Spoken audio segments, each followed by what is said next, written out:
Bonjour, aujourd'hui On s'explique ça. On parle du désir d'enfant. Qu'est-ce que ça veut dire le désir d'enfant? En fait, c'est de faire le choix d'avoir ou de ne pas avoir d'enfant.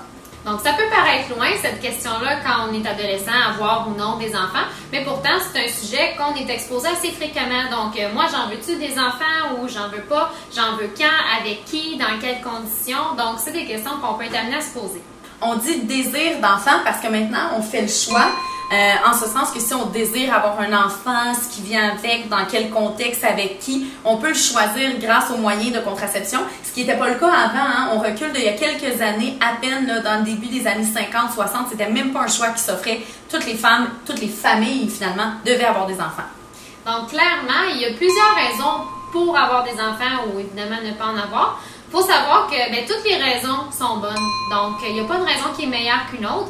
Il y en a, par exemple, ça peut être pour assurer sa propre descendance. Il y en a que ça peut être une grossesse cadeau qu'on se fait à soi-même. Il y en a que c'est parce que les grands-parents veulent des petits-enfants. Il y en a aussi que c'est que leur épanouissement personnel, le bonheur classique passe par la création d'une famille. Ou il y en a qui préfèrent, par exemple, en avoir plus tôt ou plus tard que la moyenne. Donc, ça varie selon chaque personne. Ce qu'on veut faire comprendre, Emilie, avec cette vidéo-là, c'est un peu la notion de choix. Parce qu'en fait, on a comme tendance à croire que la femme va automatiquement dans la vie vouloir des enfants et même que pour les garçons, pour les hommes, c'est plus un choix secondaire, dépendamment si leur partenaire va en avoir ou non, alors que c'est pas ça du tout finalement. Donc, dans le fond, Isa, qu'est-ce qui favoriserait l'arrivée ou le développement d'un enfant?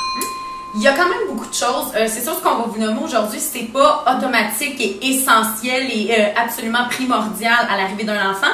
Par contre, c'est ce qu'on voit dans les livres, dans les écrits, qui serait le mieux à avoir. Donc, en premier lieu, ce qu'on recommande, c'est d'avoir un partenaire. Et puis là, partenaire, c'est pas nécessairement l'autre parent. Ça peut être simplement quelqu'un qui est là avec nous pour nous aider à accueillir cet enfant-là. Parce qu'on le dit, on le voit dans les recherches, en fait, que c'est toujours plus facile à deux, étant donné que ça demande tellement de temps, tellement d'implication, tellement de travail d'avoir un enfant. Et puis surtout, ça aide quand on a le couple, hein?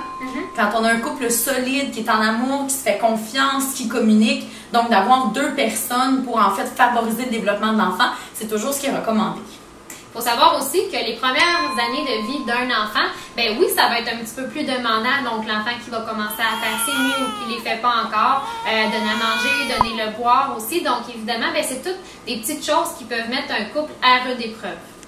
Prendre du recul aussi de son rôle de couple, de partenaire, ça peut être quelque chose à prioriser lorsqu'on veut mettre de l'avant les besoins de son enfant aussi. Alors, on échange un petit peu le rôle de partenaire et de conjoint pour celui de parent pendant au moins les premières années. Ensuite, dans les éléments qu'on va souhaiter retrouver, c'est la maturité. Et là, il ne faut pas confondre maturité et âge. Hein? Ce n'est pas nécessairement parce qu'une personne est plus âgée qu'elle est plus mature. Vice-versa aussi. Donc, c'est-à-dire une personne très jeune peut être quand même très mature. Ça dépend des expériences de la vie finalement. Et puis, les expériences vont permettre de progresser vers une vie d'adulte. Et la maturité dit aussi être prête à accueillir un enfant. Puis, il y a des gens qui ne seront jamais prêts à 100%. Dans le fond, se sentir outillés dans la vie par les expériences ou autres, ça va nous permettre d'être quand même un petit peu plus près.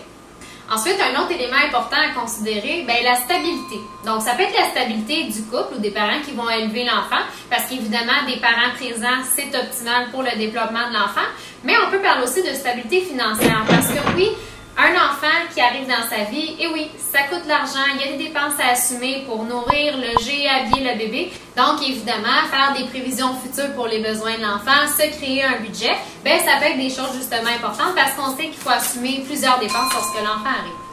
Ensuite, il faut savoir être efficace dans la conciliation parce que, qui dit avoir de l'argent pour pouvoir élever l'enfant, dit devoir travailler. Et donc là, il faut réussir à jumeler la présence d'un enfant et le travail. Donc, c'est-à-dire considérer tout le temps qu'on passe à le nourrir, à s'occuper de lui, à lui donner des soins, à faire des activités. Il faut prévoir le gardiennage, il faut prévoir le travail. Donc, vraiment, ça prend une gestion de l'horaire assez efficace.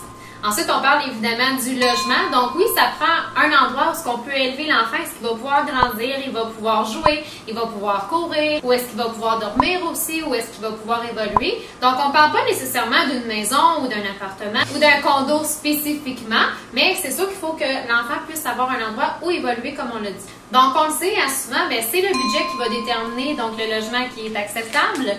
Et il ne faut pas oublier non plus que l'enfant va grandir très rapidement. Donc, il est petit au début, mais il aura rapidement besoin de plus d'espace. Comme dernier élément, on l'oublie parfois, mais il y a quand même l'environnement social. Donc, c'est-à-dire qu'un enfant pour s'épanouir, va quand même avoir besoin d'avoir un environnement sain autour de lui. Même pour les parents, ça va être important, hein, pour le support moral, pour avoir des conseils, surtout quand c'est le cas d'un premier bébé. Donc, ce qu'on veut dire par là, c'est être entouré d'une bonne famille, de bons amis qui sont prêts à nous aider, qui sont conscients de notre situation. On l'a mentionné au début aussi, il peut y avoir des raisons pour lesquelles on ne voudrait pas avoir d'enfants.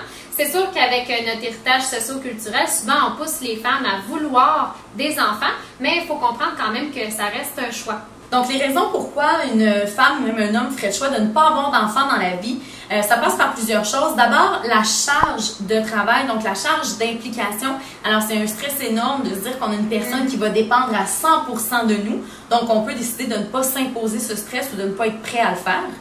Pour certaines femmes aussi, il peut y avoir une peur de l'accouchement ou même de la grossesse parce que ça peut paraître effrayant, même considérant aussi qu'on entend souvent les pires histoires et non les meilleures.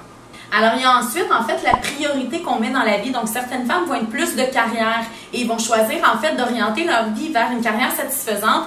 Et, ça va leur empêcher parfois d'avoir des enfants. Il n'y a rien de mal là-dedans. Il faut trouver vraiment ce qui nous rend heureux, ce qui va créer notre bonheur et ce qui va nous rendre heureux de se lever à tous les matins. Donc, ça peut être pour certaines femmes la carrière et il n'y a aucun problème là-dedans. Il faut se rappeler qu'on ne doit pas faire des enfants parce que les autres en ont, mais bien parce que c'est ce qu'on souhaite. Alors, pour terminer, souvent on les oublie, mais les hommes aussi ont leur mot à dire, hein? C'est important de le mentionner. Un enfant, généralement, ça se conçoit à deux. Donc, c'est normal qu'on en discute ensemble. Alors, surtout, ce qu'il faut se rappeler, c'est de ne pas imposer un choix comme celui d'avoir ou de ne pas avoir des enfants. C'est la plus grande discussion qu'on devrait avoir avec son partenaire. Et souvenez-vous d'ailleurs qu'on a d'autres vidéos qui traitent un peu du sujet. Donc, on en a un notamment sur les familles homoparentales et on en a plusieurs sur les méthodes contraceptives. Donc, d'un côté, quand on fait le choix, justement, d'avoir ou de ne pas avoir d'enfants, alors il faut surtout être bien protégé. Donc, suivez-nous la semaine prochaine pour d'autres capsules sur On s'explique ça.